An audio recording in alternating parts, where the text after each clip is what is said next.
I don't see the world where I am US centric.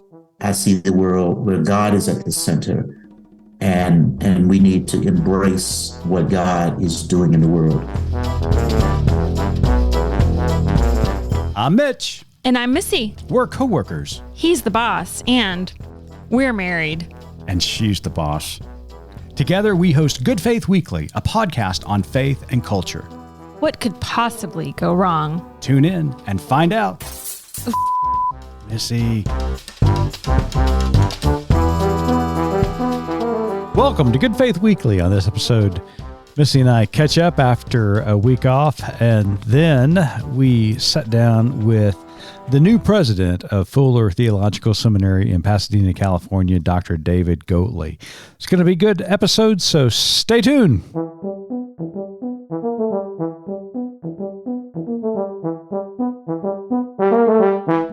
Missy, welcome back. Thanks. We've missed you tremendously. I have pod missed you. Okay, define that.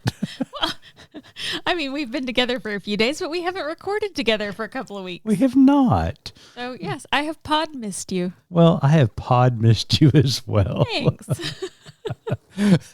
So you actually went to Boston. There were for family situations. I'll take it from here. So we got home from Vermont. Yeah. And less than 48 hours later, I was unexpectedly back on an airplane to the Northeast to Boston. We had a family situation where we had a little bit of a crisis, and someone else was supposed to go and help with some little kiddos. But bottom line got is COVID, you got to spend some time with some little kids. I got second string called in.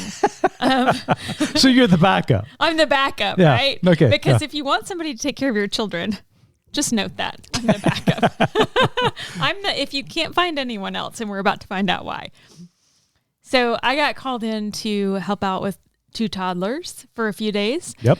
And joyfully, willingly went to do that. Great kids, great family. Super sweet. Totally adore them. Having raised 2 children myself, I am essentially like a pro, right? I mean, you do know you're not a single parent. We did this together. Whatever. I'm a pro.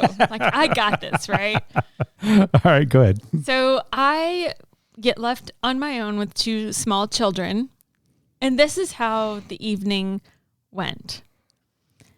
Thinking I am a pro at this, right? No big deal. I can handle all the things. Oh, of course, because So- I've seen you could teach a master class of this. Sure. Go ahead. So mom and dad leave the house for the evening to take care of family business. I'm like, got this, Mary right? Poppins has this. Got it.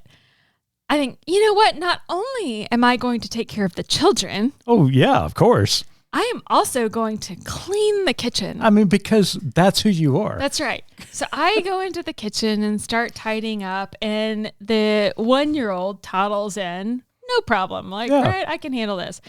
And all of a sudden, before I can blink, the 1-year-old is in the cabinets pulling out, right? Sorry, stuff out of the cabinets, and toddles over to me with what is apparently a fish net that you take fish out of an aquarium with. You know, when you're cleaning a fish tank, you take the fish out. I do think that is the literal definition of fish net, but go ahead. Okay, fish net. And she's about to like put it in her mouth. So I was like, no. So I grabbed that away, put it away, closed the cabinet door, and then very quickly try to finish cleaning the kitchen as you know, baby is trying to climb into the dishwasher, realizing that maybe I've taken on a little more than I can handle.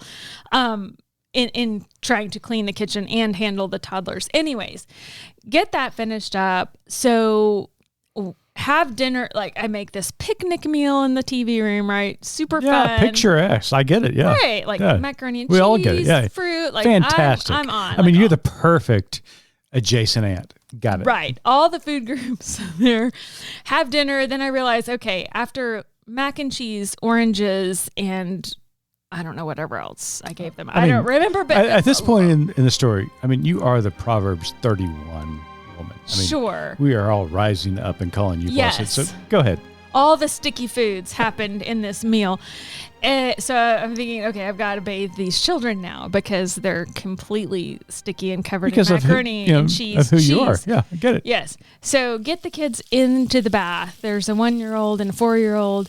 And about, 5 minutes into the bath, the 1-year-old says, poo. And I'm like, oh, that's cute. Okay. Because, that's adorable, right? Right? Not thinking much of it.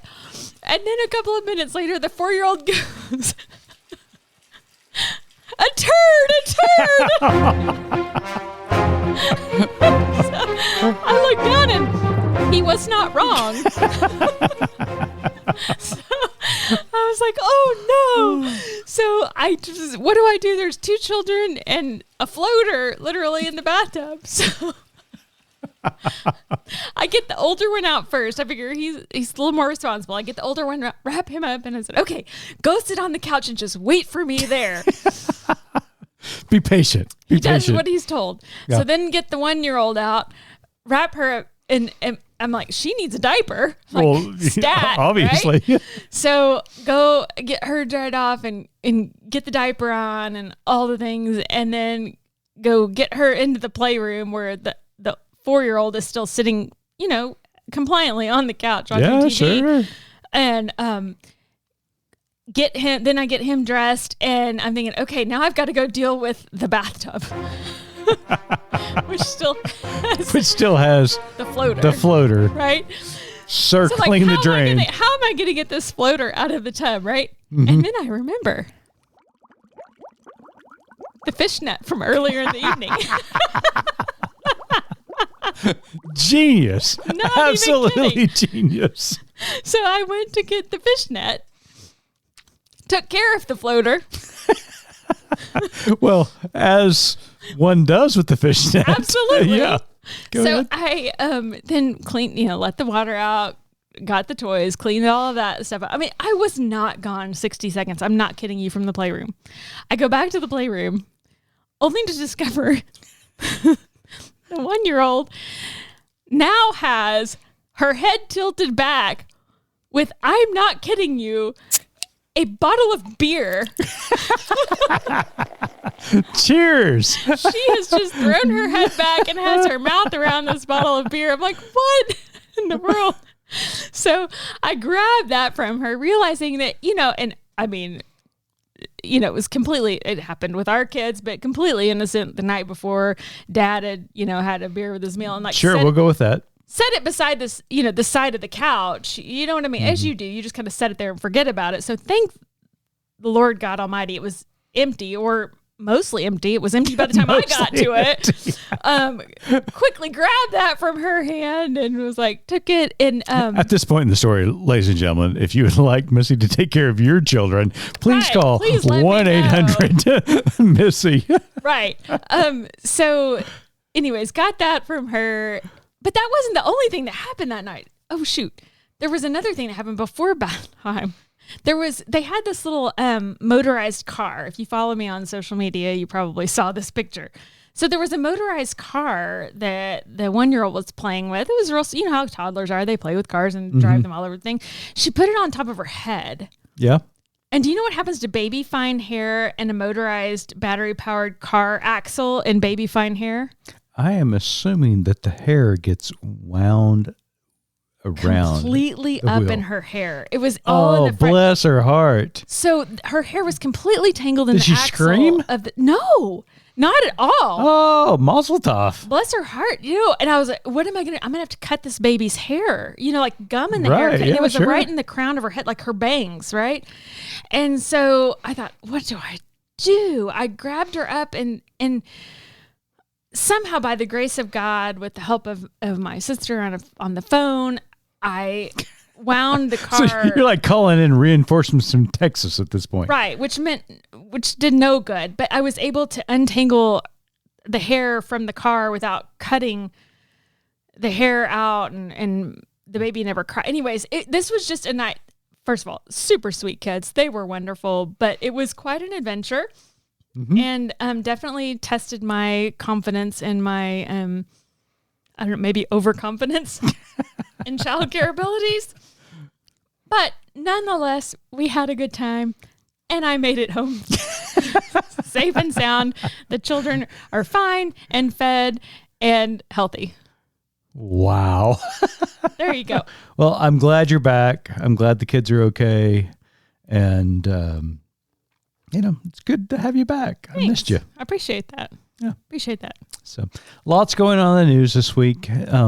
Some just absolutely unbelievable statistics coming out of the earthquake in Turkey and Syria. We have been working with Turkish citizens here in Oklahoma and trying to discover what we can do to help their relief and recovery efforts there in Turkey and Syria. Last week we talked to Mohammed Alizair, who is the director of the Rainbow Turkish House here in Oklahoma City. He told us a little bit of what was going on. His family survived the earthquake, but just tremendous loss of life. I mean, at this point in this interview, we're over 40,000 loss of life, and just devastating. I can't get my head around that. The numbers are staggering, and I cannot get my head around that either. Yeah. It's very tragic. So I know it's cliche. Our thoughts and prayers go out to everybody in Turkey and Syria and family members around the world. And we're doing everything we can to help them in their effort. So please be praying for them. Give any way you can, and make certain that we're living good faith, and we're practicing good faith, and making certain that we take care of all our fellow human beings. So we haven't talked much about this. I mean, we've talked about the yet again. Lather, rinse, repeat. We've had another mass shooting on a school campus. Dear Jesus. And I don't know, I assume you've heard that there were students at Michigan State, right? Yeah, in Lansing. Who were also involved in school shootings. There was actually a student from Parkland who was there. And was there one from I'm sorry, I'm going to get this wrong, and I don't want to get it wrong. So there are students who this is now their second time to be involved in a school shooting. Yeah. I mean, it is mind blowing that we live in the most developed country that the world has ever seen. And we are still under this threat of individuals walking into a public setting and opening fire on their fellow human beings and killing them. This is asinine and evil, and I'm tired of saying it. We've got to do something about it. You and I talked to Charmaine Brown last week about the necessity of sensible gun legislation, and the reality is people in power know what to do. They absolutely know what to do. They know what is right, and they continue to refuse to do it. I'm tired of it. They don't care, because here's the thing. You go. They know by the time the election cycle comes around, we will have forgotten, or it doesn't matter, because you know what the real evil in this world is? It's trans athletes trying to run a track meet. That's what the real evil is, Mitch, and that is what will get them reelected. And you just hit the nail on the head. And I mean, quite frankly, you're sounding like Joe Scarborough on Morning Joe every day. Well, he is my favorite complainer. You do know that. Exactly. I strive to be as good a complainer as him. And you rise to the occasion every week. But the reality is that you're exactly right. That to talk about what's going on in this country with gun violence, to stand up and say this is evil and that we need to do something about it will not get them reelected. Right. That's the most important thing to our legislators right now. Well, because we've shown in this country that to be elected, you just have to create some sort of visible evil, and you can create that and distract, for your voters from the bigger issues at play. and camp out in these issues of, oh no, there might be a transgender person coming to read a book to your child at school, the horror. Yeah, God forbid somebody come and read to your child at school, right? Because, if there's one thing we have plenty of in this country, it is school volunteers, right? If somebody comes to your school with a weapon, then, that's protected under the Second Amendment. Right. And also, here's the link to buy your child a bulletproof backpack, by the way.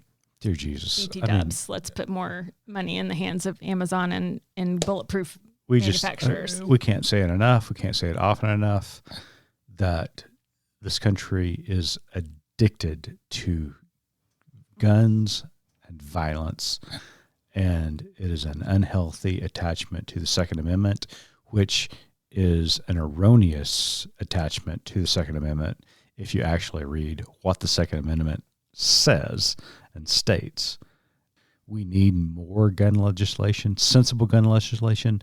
That's why we talk to groups like Moms Demand Action and the Sandy Hook Promise, because that is the way of the future. And until we force elected officials to make those hard decisions, nothing's going to get done, because we have seen time and time again, the death of young people does not change their mind. They do not care. This is sad. There's not enough dollar signs behind it. Exactly. And that's just a tragic truth. Absolutely. Well, Missy, you and I sat down with Dr. David Goatley this week and talk about the importance of theological education. All of this is germane to the conversations we're having. Dr. Goatley is the first African-American president of Fuller Theological Seminary in California. He has been an extreme advocate for social justice throughout his career, talking about the importance of the things that we talk about. And we just had a delightful conversation with him, and it was a great interview. Yes, I very much enjoyed our conversation with Dr. Goatley. He talks about the many programs they offer at Fuller, which are not just theological for vocational ministers, but also the dealing with social work and counseling and avenues and fields of study that will help with all of these issues that we talk about. So stay tuned. It's a great conversation with Dr. Goatley, doing amazing things out at Fuller Theological Seminary. So enjoy the interview. Hey listeners, check us out online at goodfaithmedia.org and follow us on social at gfmedia.org. We'd love for you to subscribe, rate, and review the podcast. I'm new here and could really use the feedback, but only if it's glowing. Thanks for listening.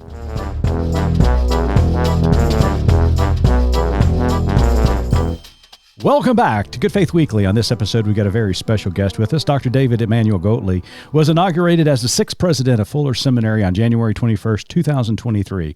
Before his appointment, he served as the Associate Dean for Academic and Vocational Formation, Research Professor of Theology and Christian Ministry, and Director of the Office of Black Church Studies at Duke Divinity School. For nearly 4 decades, he has served in leadership roles in organizations dedicated to justice advocacy, Christian mission, and global ecumenical causes.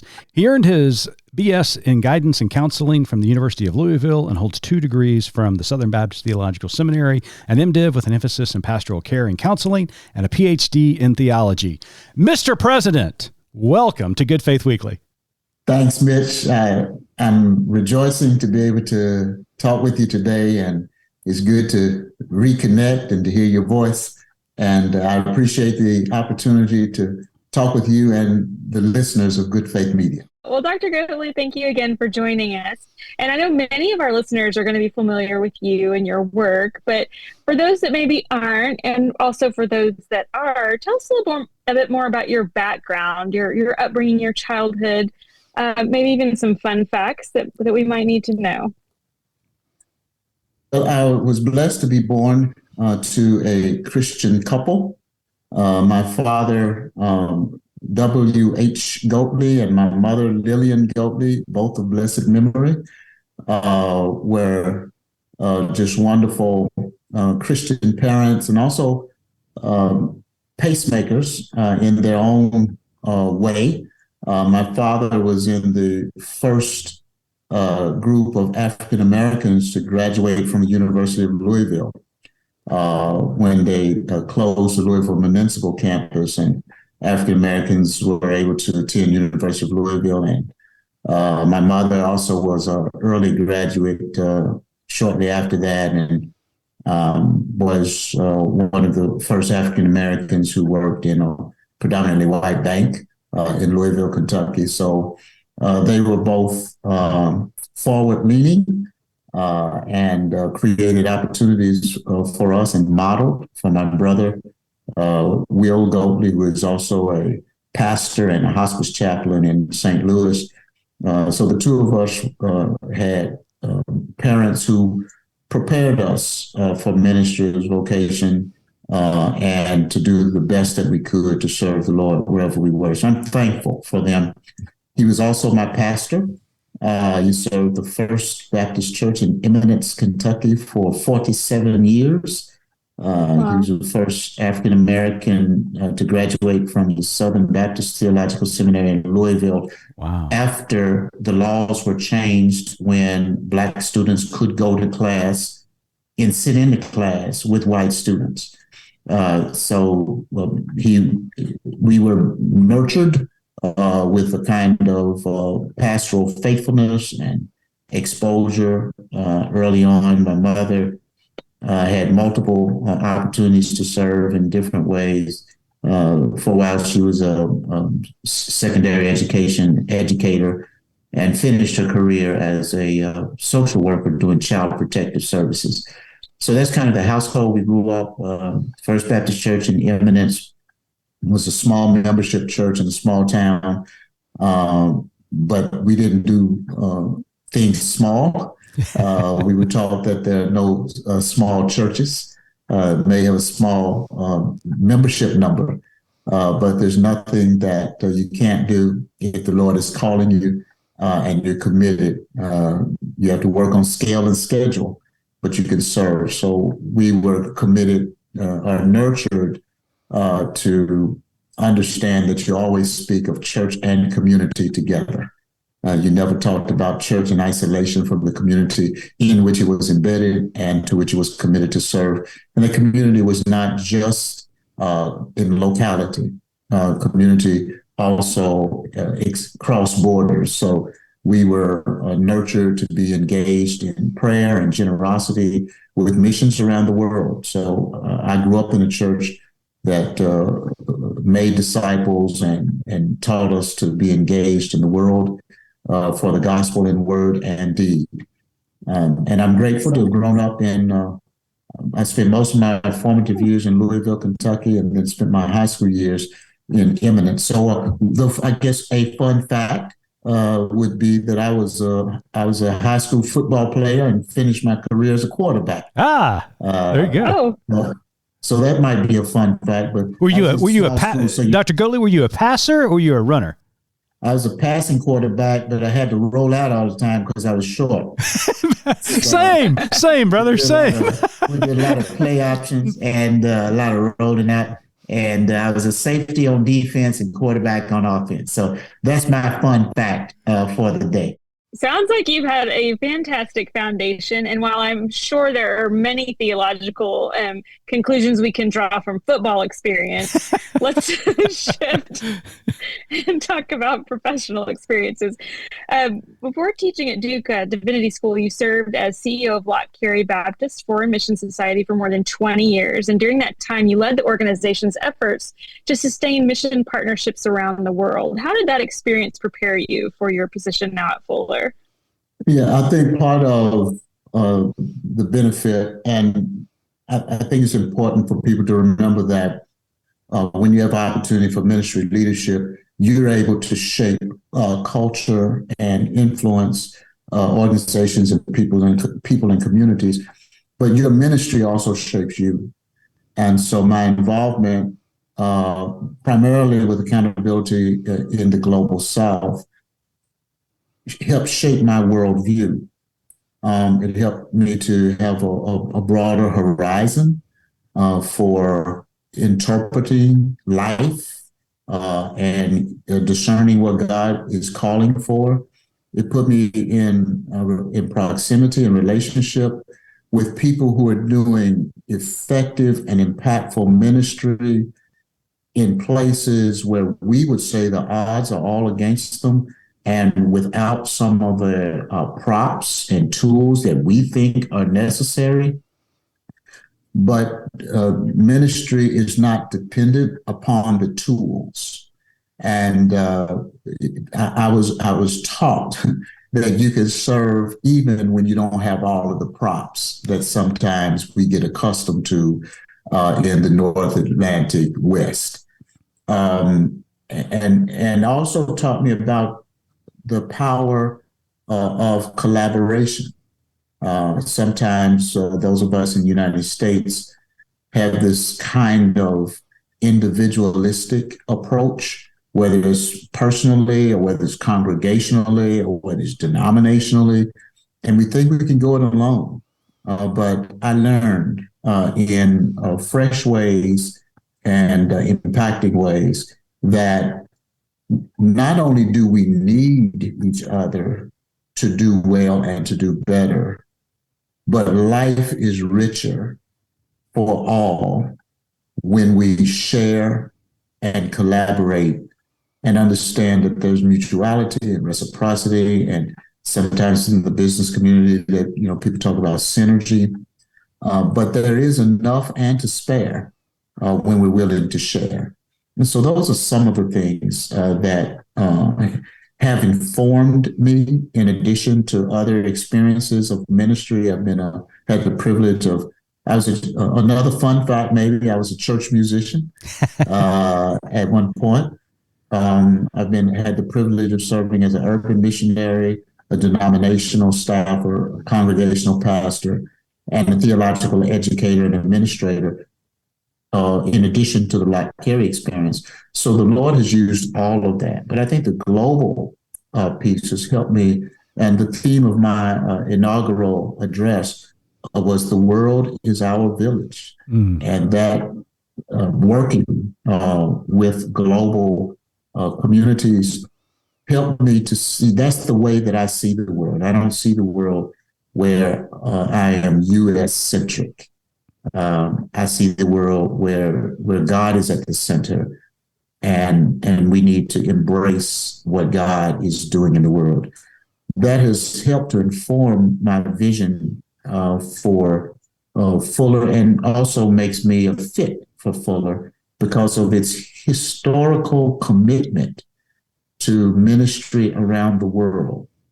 The vision of the founder, Charles Fuller, who had this robust radio ministry that exceeded the secular radio programs of the time. So it had a phenomenal reach. But his vision, the vision that God gave him, was for a school that would train people to be evangelists and missionaries with a heart and a view for the whole world.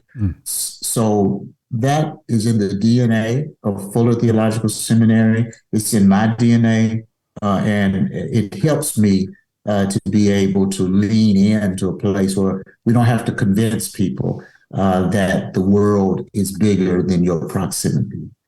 Now, Dr. Goatley, we're going to talk about your vision for Fuller here in just a moment, but let's talk about the significance of your election as president at Fuller. In the 75-year history since its founding, Fuller Theological Seminary has become a place of rich diversity and theological leadership beyond what its founders could ever imagine. And I read that directly from the website. Fuller's nearly 3,500 students come from more than 75 countries and 110 denominations.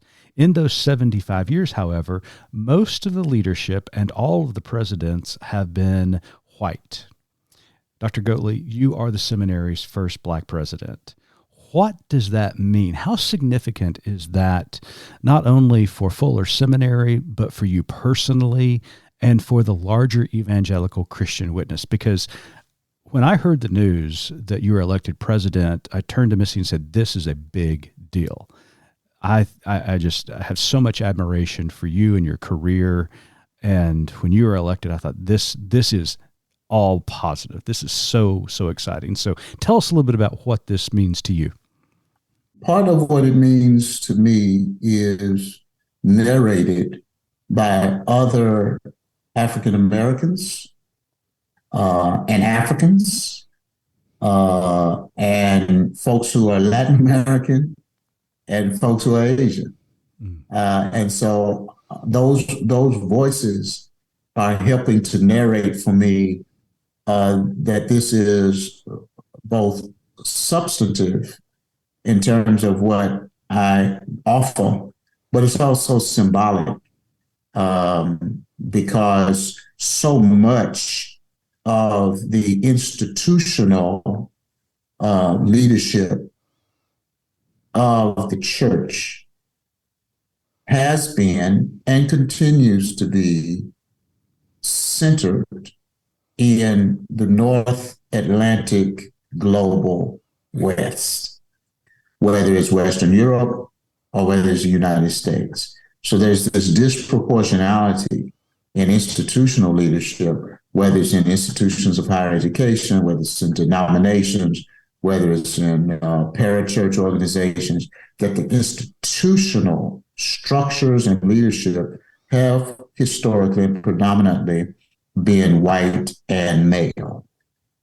And my call to Fuller Theological Seminary to be its president with my African American heritage is a step beyond that pattern that has been in place. And so it substantially brings a different insight, experiences, sensibilities to the institutional leadership of Fuller, and because of Fuller's historic and contemporary leadership in the church, both evangelical and ecumenical, then it is both a statement, so it means something in word, but it also means something in deed. And so it is important both symbolically and substantially that a flagship institution situated in the forefront of evangelical life in the United States and in the world has been able to go beyond the kind of structural and historic, implicit and explicit racial constructions to hear God calling and to accept and embrace a Black leader. And that's no small thing. So yeah. I think it continues to be narrated to me, however, by other observers, some who are friends, some who are not, but not only from people who are non-white Christian leaders and even global leaders, but also for my white siblings in the United States, in Europe, have been very excited about this is a moment to celebrate. Now, it does not eradicate history and centuries of oppression and discrimination and racism and exclusion.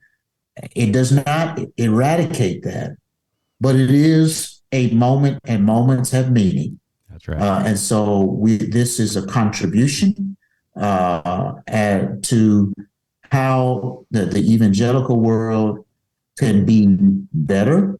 The beginning of Fuller was moving away from fundamentalism and its narrowness and its isolation. Mm-hmm. And so Fuller and the leaders of Fuller helped to give birth to this new evangelicalism, which was not way right, not way left, but it was a third way. Yeah. And so in a sense, it makes sense that Fuller would be an institution able to hear God call for an African-American institutional leader despite the long trajectory. I do want to also say, however, that there are a number of leaders at Fuller Theological Seminary, both in its School of Mission and Theology and in its School of Psychology and Marriage and Family Therapy, as well as in its leadership formation division, that there is good diversity in terms of male and female. We have folks who have African American, Asian American, white women, Hispanic, Latino, Latina. So there is good leadership in our senior leaders, but it is important and significant that the kind of racial socializing in the institution that they've been able to hear, despite all of the history of socialization, that the Lord was calling, and I'm grateful for the call and happy to answer. Well, like you said, moments have meanings, and this has a lot of meaning, and we just are so excited that you are the new president of Fuller Theological Seminary. Well, let's talk about your vision, because if there's one thing that I have admired about you, Dr. Goatley, throughout your career, is that you have been able to to keep a high level of academic integrity while at the same time not disconnecting your academic prowess with the local church and the missional front. That is something that I have very much admired about you. So as we've talked about your past, your career, your origin stories, now you are the president. What is your vision for Fuller Theological Seminary? Thanks, Mitch, for your ministry of encouragement, and thanks for the question. And so, I understand the word vision in a way that I think has biblical integrity, is what God is revealing rather than what we're cooking up. And so I'm still listening and learning. There are two things, though, I would like to say that one is that I'll use the word, my vision is that for Fuller to strengthen our capacity to help people prepare for the work God is calling them to do.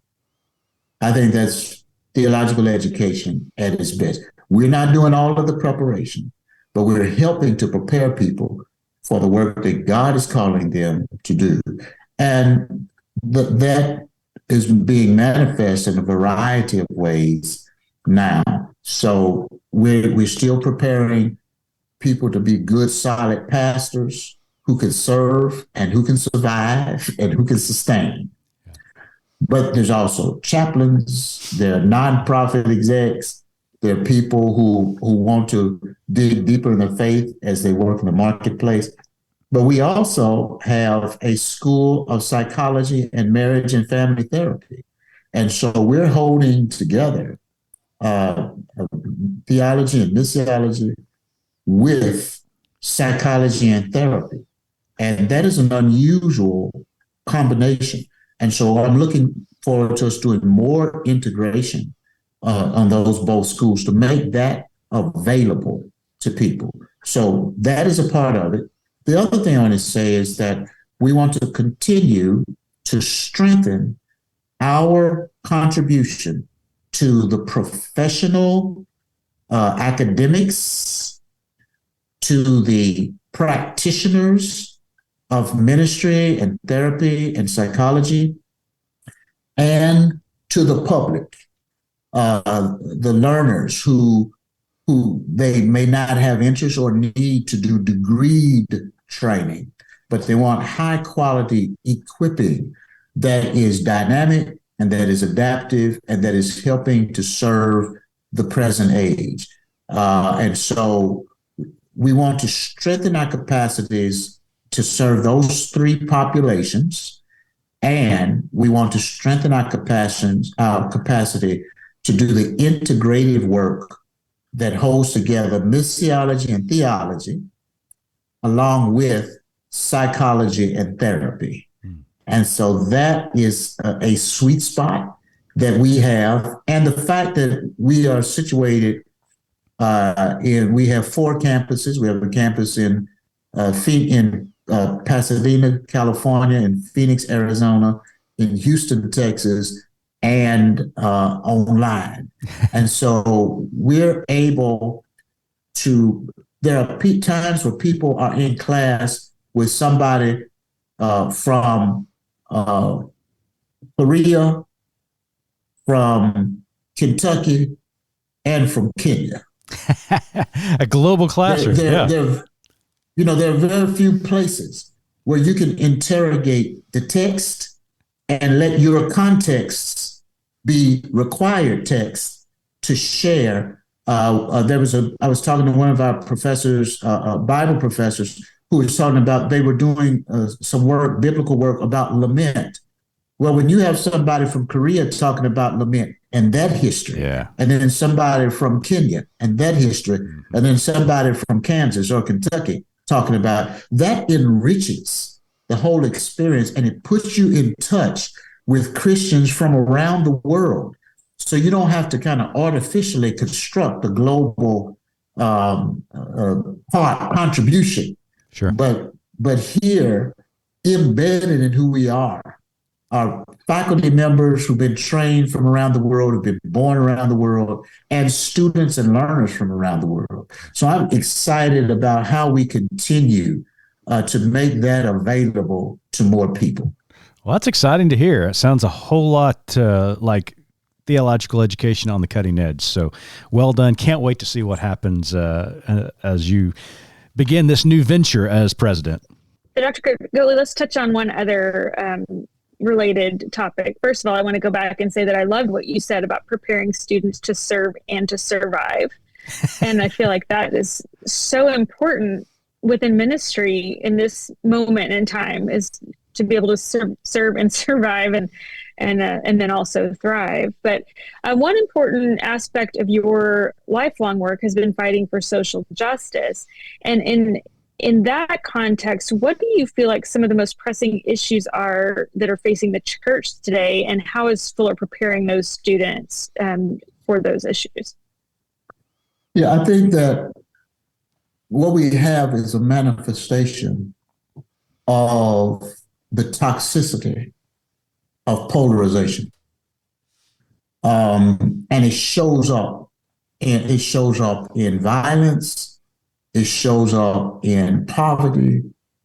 It shows up in the widening economic gap, where some have too much and most have too little. But all of those are manifestations, I think, of the toxicity of polarization. And I think that is the key of our being more just in the world, and justice in the sense where none have too much and none have too little. And that has to do with both provision and punishment. And I think that part of the opportunity that Fuller has, and it has historically, it's more complicated now, because historically we've tried to be a third way and attend to the broad middle. It's neither far left nor far right, theologically or ideologically or culturally. But the kind of polarization that we're experiencing in the United States and in the world means that middle keeps getting thinner and thinner and thinner. But I think part of it has to do with a hunger and a need for a viable way to be in the middle. And the middle is not mushy. The middle is a courageous middle, which says that we're not buying the cultural or political ideological extremes that are so popular and that are popularized in various media outlets where people are just listening and talking in echo chambers. So I think one of our real contributions is helping to detoxify the church from the public polarization. That we don't have to choose either or. We can choose both and. God is not an either or God. God loves both you and me. God is concerned about here and there. And we have to emphasize righteousness and justice. And we have to hold them both. And that, I think, is kind of out of the natural wellspring of what's in the veins of Fuller Seminary.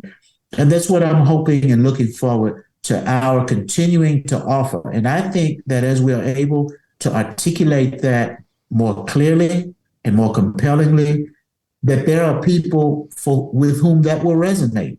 I believe that people are sometimes choosing extremism because they're not hearing a compelling vision and a clear vision.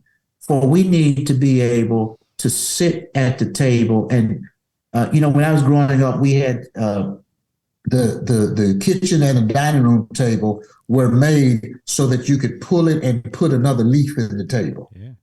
And that was designed so that there would be more room. So when we had guests, if it was just our household of four, then we only needed 4 chairs and a little round table. But when we had guests, we could pull the table and put in the extra leaves, and then there was room for more people to have conversation, to contribute, to participate.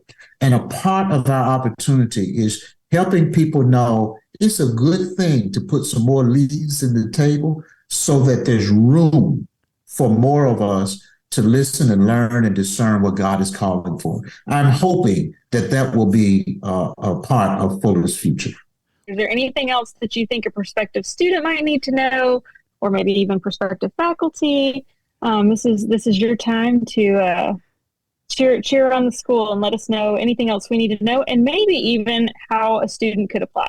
Fuller.edu. Fuller.edu is the place to go. What you will see is now we know that Fuller is not for everybody. So let me tell you who Fuller is not for. If you need to be with people in a homogeneous environment where everybody looks like you, thinks like you, processes the data like you, if you need that kind of homogeneity, Fuller will frustrate you. If, on the other hand, you are interested in learning from faculty members who have been born and trained from around the world, some of the outstanding institutions around the world, if you're interested in studying with students who are from different cultures, both in North America and around the world, and if you are interested in studying at a seminary where you can easily access mission and theology along with psychology and therapy, if that is the kind of environment that is appealing, I think you want to look at Fuller. I think Fuller is for you. If you just need to be reinforced, Fuller will frustrate you. But if you want to be exposed to some of the best and brightest and excellence in pedagogy, we think that Fuller is for you as a student, as staff, as faculty, and as a learner, whether it's in degreed or non-degreed programs. I think Fuller can be for you. Well said. Dr. Goatley, as you know, our tagline at Good Faith Media is "There's more to tell." So in light of your work, in light of our conversation today, what is your more to tell? The more to tell for me is that people have a attraction and addiction to negativity. So there are stories about what the church is not doing, where the church is failing, where leaders are failing and missing the mark. You can get those stories. The more to tell is that there is light that the darkness cannot comprehend, and that there are people and pastors and ministers and disciples of Jesus and churches that are seeking to be faithful to what God is calling them to do. They don't get on the marquee. They don't get the headline. They don't get the lead story on the news. But God is at work in this world, and that there is a light in Christ Jesus that the darkness cannot comprehend and cannot overcome. There is light that God will not let be extinguished. And that is the final word. Dr. Goatley, thank you so much for being with us. If you want to know more about Fuller Theological Seminary, you can visit fuller.edu and read all about Dr. Goatley. You can actually view his inauguration, his speech. It was wonderful. And then you can apply. It is a great, great place to be. Dr. Goatley, thank you so much for being with us today. Mitch and Missy, it's great to be with you. Thank you for this opportunity. And we're looking forward to seeing you in Southern California. Missy will have a beach umbrella and a towel with your name on it. Oh, don't encourage her. Don't encourage her. Excellent. Mitch can come if he wants to, but we've got something waiting on you. And we get each other.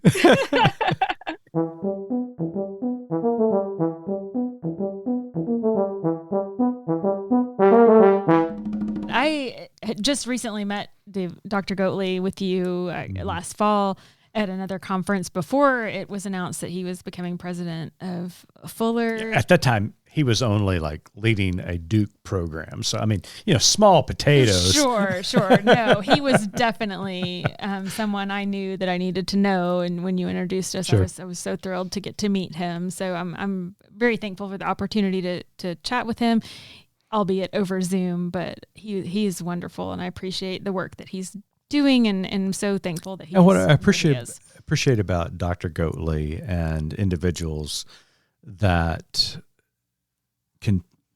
have preceded him and continue this commitment and passion for theological education. They are both genuine and authentic, but even more so, they have this integrity about them. They're doing theological education in the most genuine and authentic way that reminds me a lot of my own theological education back in the 90s. No, I think in knowing you all of these years, it has become apparent to me how valuable a theological education and understanding is, and how absence of that, and I'm not saying you have to have formal education to hear a word from God, but it has so enhanced my experience being around individuals who have taken the time to be in these spaces and to learn from those. When I went to seminary, I went under the false misconception that they were going to teach me what the Bible said, because that was the context that I grew up in, meaning I grew up under fundamentalist churches that said, "Thus saith the Lord," which actually meant, "Thus saith the pastor says." Well, they interpret it for you and they Exactly. just tell you, like, these are the rules. And so when I show up on campus at Southwestern Baptist Theological Seminary, which if you look that up today, you're not going to believe me, but years ago, it was a different kind of seminary, which was a Southern Baptist seminary. That I remember showing up, and the president at the time was Dr. Russell Dilday. And I'll never forget the day of orientation when he looked all of us in the eye and said, "We are not here to teach you what the Bible says. We are here to teach you how to find out for yourself what you think the Bible says." In essence, it was about helping us develop our own theological formation. That was the best advice somebody had ever given me. It's also a lot more work.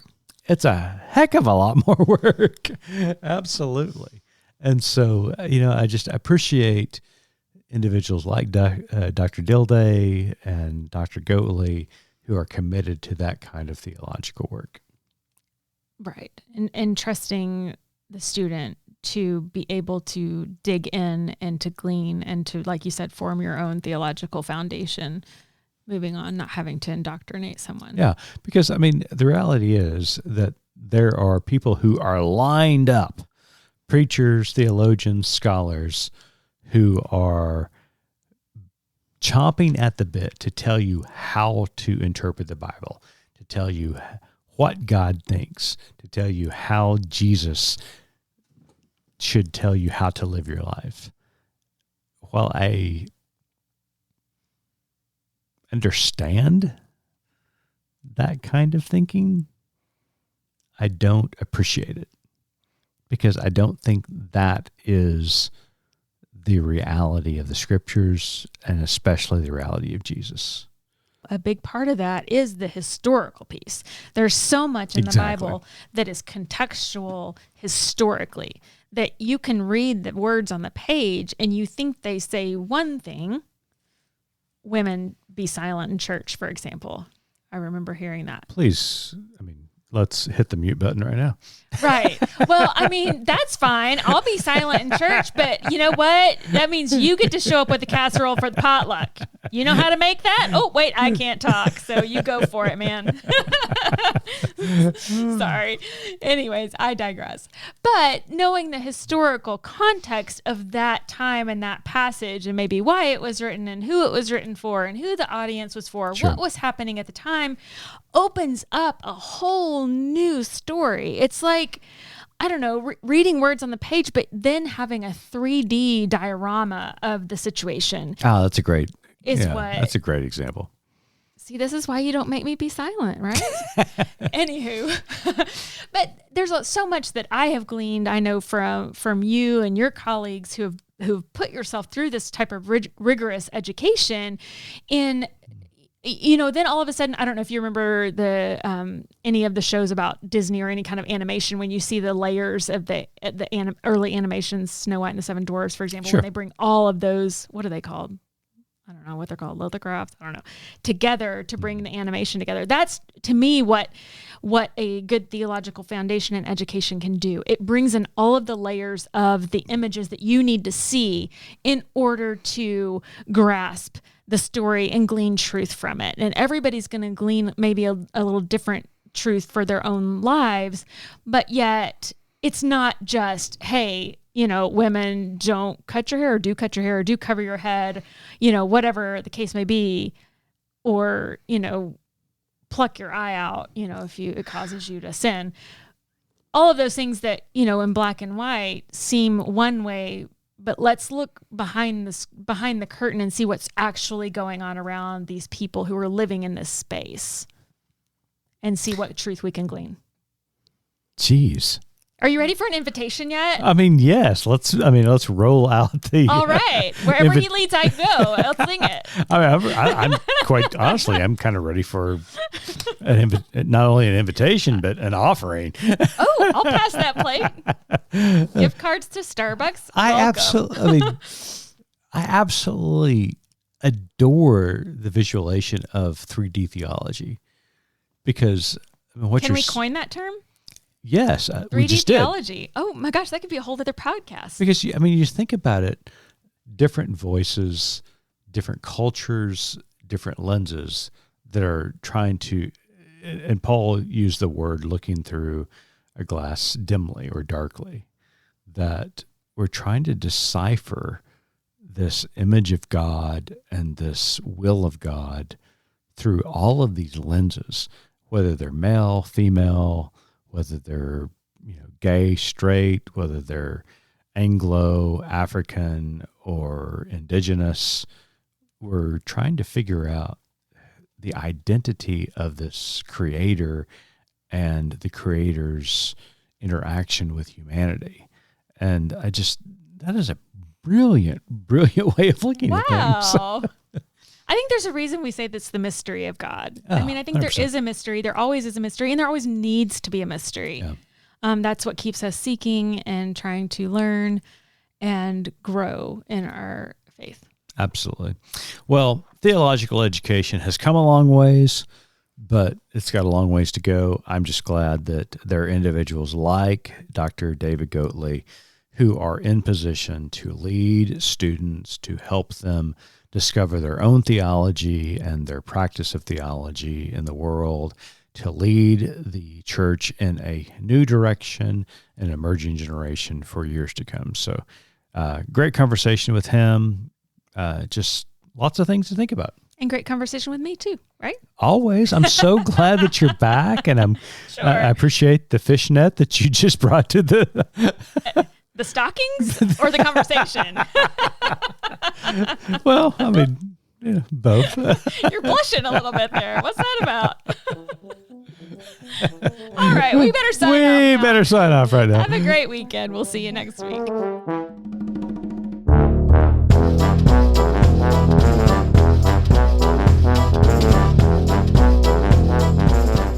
You've been listening to Good Faith Weekly, hosted by Mitch and Missy Randall. This weekly podcast from Good Faith Media discusses matters of faith and culture. Subscribe wherever you get your podcast and give us a like and a glowing review. We produce the podcast out of Norman, Oklahoma. Our music comes from Pond 5. And we're supported by listeners like you.